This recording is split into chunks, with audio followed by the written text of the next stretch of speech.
I always find myself looking for patterns when it comes to hockey. So, I talk a lot about stats and we discuss advanced stats at times too. I just like to look for patterns. And this started when I was a kid. And I remember the year where it started was 1989, the 88-89 playoffs. We ended up with Montreal and Calgary against each other in the Stanley Cup Finals, and they happened to be the top two defensive teams in the NHL. Montreal had a goals against of 2.73 that year during the regular or during the postseason. Calgary 2.83, and then during the regular season, Montreal had been a stingy 2.43 and Calgary 2.50 goals against per game. And so I started looking through just historically, teams with the best goals against, teams that did really well defensively, and how many of them won championships. And then we hit 1990, and I'll come back to this after I'm done with this side of the board. So I apologize. This is one of those ones where I started something, and I'm like, all right, so what is this showing me? And so 1990 is almost a madness board, but not quite. 1990, Edmonton, 2.73 goals against in the playoffs, which was second.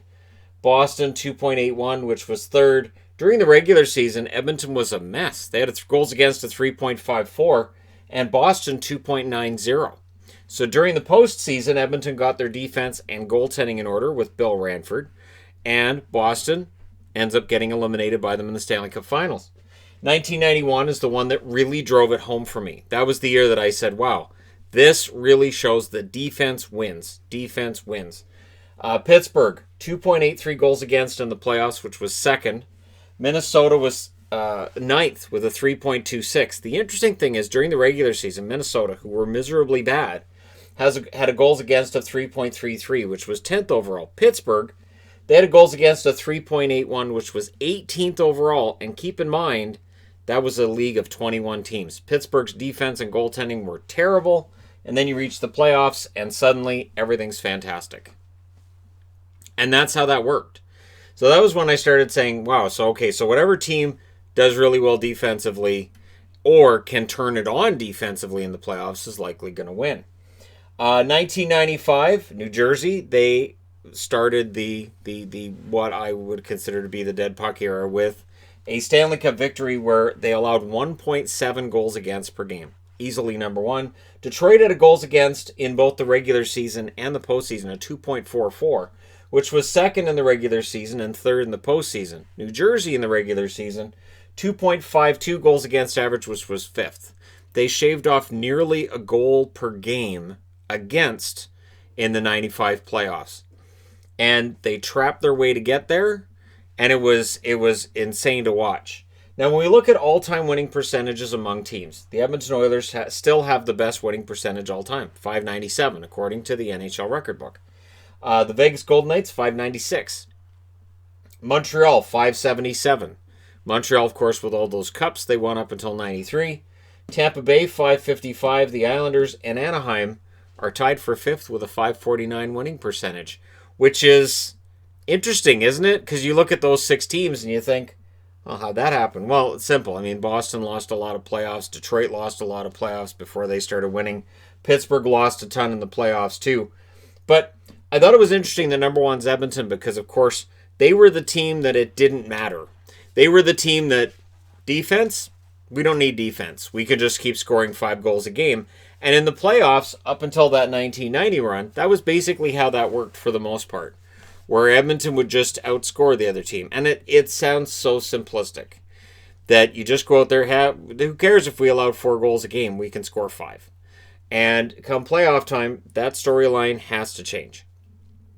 And I've always felt like it's really, really important to cinch that defense in. You can look at Pittsburgh's numbers from 91 as the most obvious example.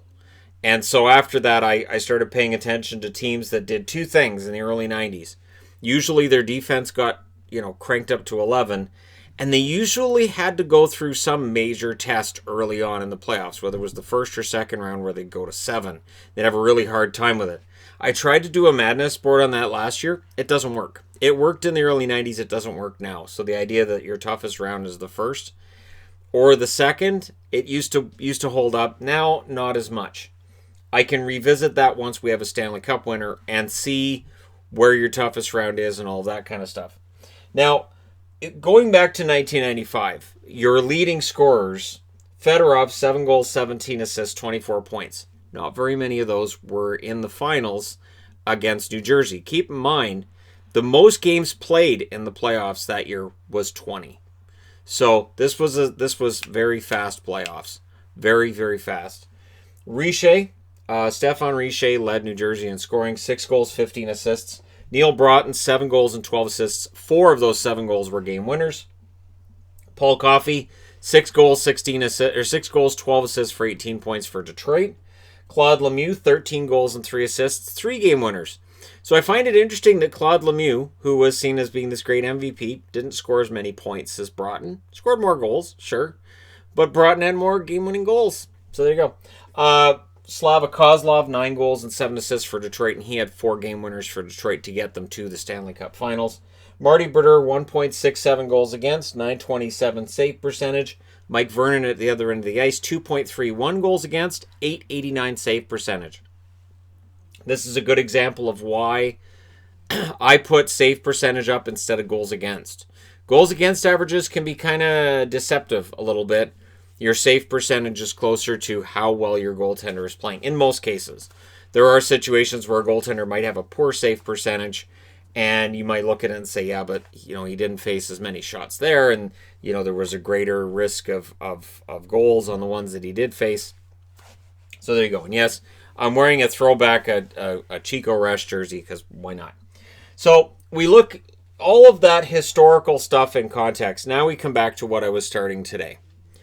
Shots against per game in this year's playoffs. Vegas led and leads with 24.5.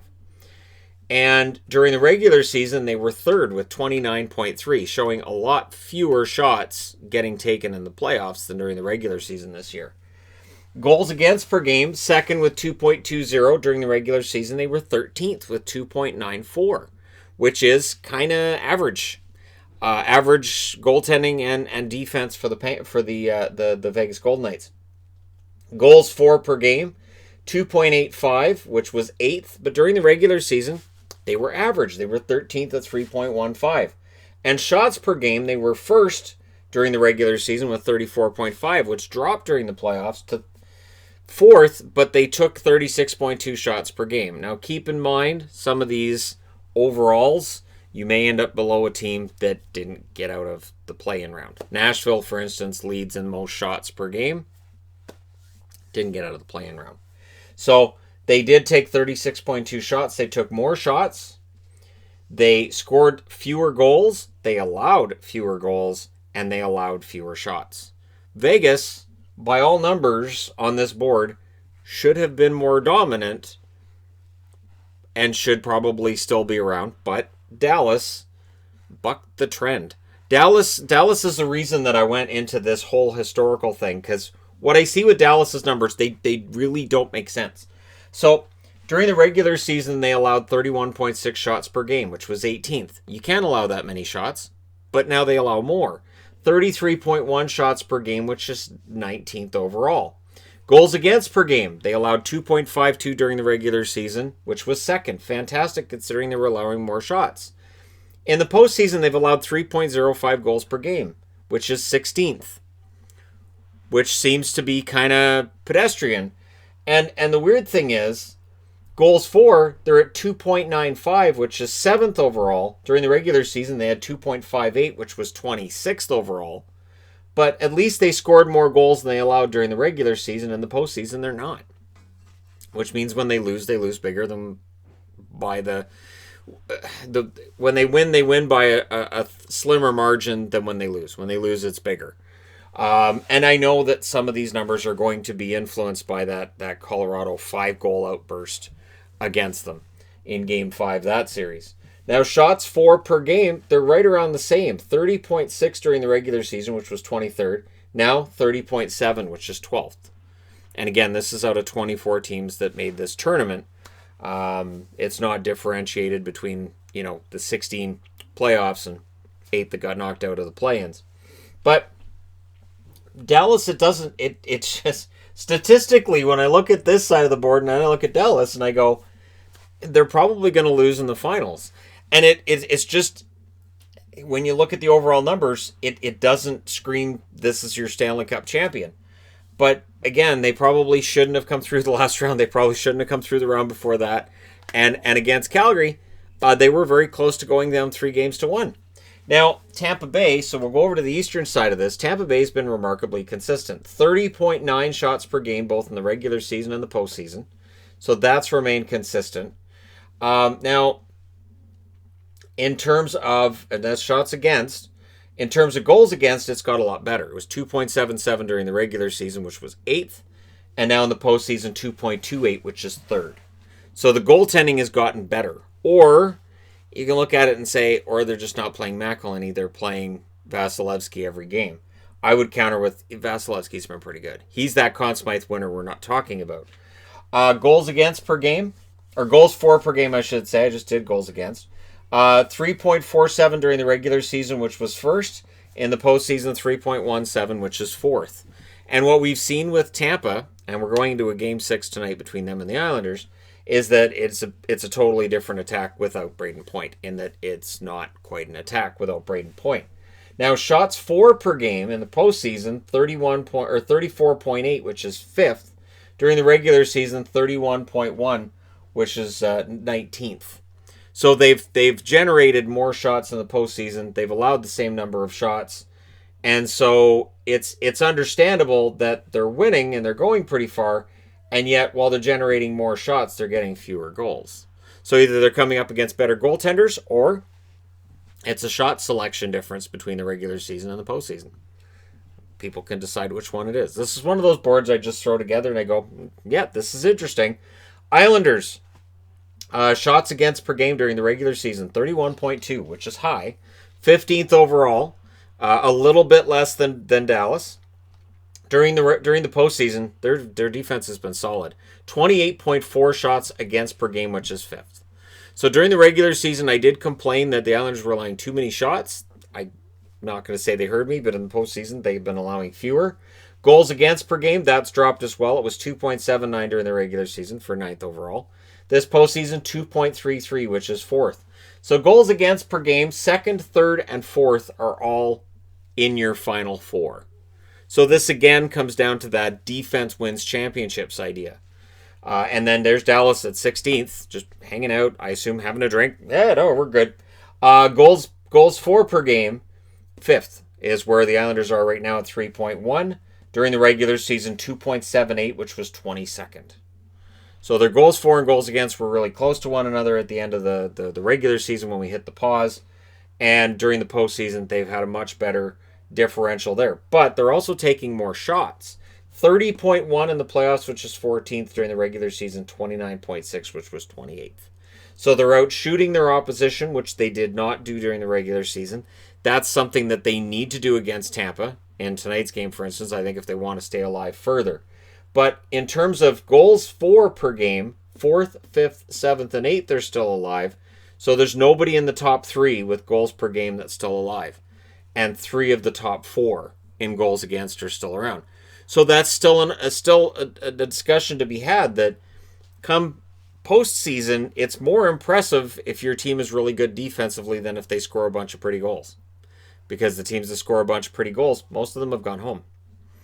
And this is where things get interesting for me. Save percentage leaders. Vasilevsky, 930 save percentage. Greiss, 929. Limited minutes for Greiss. Hudobin, 920. Varlamov, 918. In Vegas, Leonard had a 917. Fleury, since the return, had a 910 save percentage. And then there's Bishop, 844, because they threw him in against Colorado when we're pretty sure now he was not ready to go. He was not 100%. And so Bishop, I don't think, sees the net in the finals. If he does, it's because Hudobin got hurt. It's Hudobin's net. And his 920 save percentage is below Berdeur's 927, but Berdeur's 927 is actually below Vasilevsky's 930. And Vasilevsky is facing a little over 30 shots a game, which is more than what Brodeur faced in 95. So we'll see if this trend continues, because again, whether it's the Islanders or Tampa, the numbers would tell you they should beat Dallas. Dallas should be the second best team in the finals, regardless of whether it's the Islanders coming back from 3-1 down or it's Tampa Bay getting in there, they should be, when you look over the traditional. And again, I'll get into this more once we get to the actual offseason and after the Stanley Cup Finals, because this is the kind of thing that I would do a complete and total madness board with. This is only partial madness. Now, they're points leaders this year, and keep in mind they've played more games than they did during the 95 postseason. A lot of these teams have already. Point, 9 goals, 16 assists. He's still the leading scorer. Kucherov, 6 goals, 19 assists. And this is only amongst teams that were in the Final Four. Heiskanen, 5 goals, 17 assists for 22 points in 21 games. Huge playoffs for Heiskanen. Bailey, 2 goals and 18 assists. Theodore, 7 goals and 12 assists for Vegas. He was their leading scorer and best player. Brock Nelson, 9 goals, 9 assists. Brock Nelson last year in the playoffs had a lot of frustrating almosts and a lot of frustrating misses. This year, those are going in. Jamie Benn, 8 goals, 10 assists. He's been getting better as the playoffs have gone along. Gurianov, 9 goals and 8 assists. He is he's inconsistent, and he has his goal droughts and his goal spurts. But boy, when he gets going, he gets goals at the right time, and he can get them in bunches. Stone, 7 goals and 10 assists for Vegas. Barzal for the Islanders, 5 goals, 11 assists. Klingberg, 3 goals and 13 helpers. Beauvillier and Pavelski are tied for 20th on the scoring list with 9 goals and 5 assists each, and with the same amount of games played. So when you look at the overall scoring, you can see that the scoring hasn't dropped into, say, 95 ranges, but it feels similar in that the team with the best player in 95, I would say Sergei Fedorov was the best player that was on either Detroit or New Jersey, but New Jersey just shut everything down. So it's interesting because I would say that as long as Point's playing in the next series, he'd be the best player, although I would say Kucherov might be better than anybody for Dallas. Not discounting Heiskanen, just saying that's how good Kucherov and Point have been. And Tampa Bay also has the goals for, the goals against, all the numbers in their favor. If Dallas wins, this will be one of those colossal, wow, I can't believe they did it moments. And it'll be interesting to see. But let me know what you guys think in the comment section below. Which trends you look for in the playoffs? Which scoring trend do you look at? Which stat do you look at and say, okay, this is what I think best indicates that a team might be ready to win a championship, or this best indicates which team is going to be champion? Because again, I've looked for some kind of a formula, and to me, it's always been, okay, so this team's done really well defensively. I like their chances. But let me know what you guys use to decide your favorites to win and all of that, and try to get an indication, even in the first round, that maybe this team is ready and this team may not be. Don't forget to hit like and subscribe if you're browsing your way through. You just happened upon this video, and hey, thank you guys so much for watching, for all your support. I'll talk to you again soon.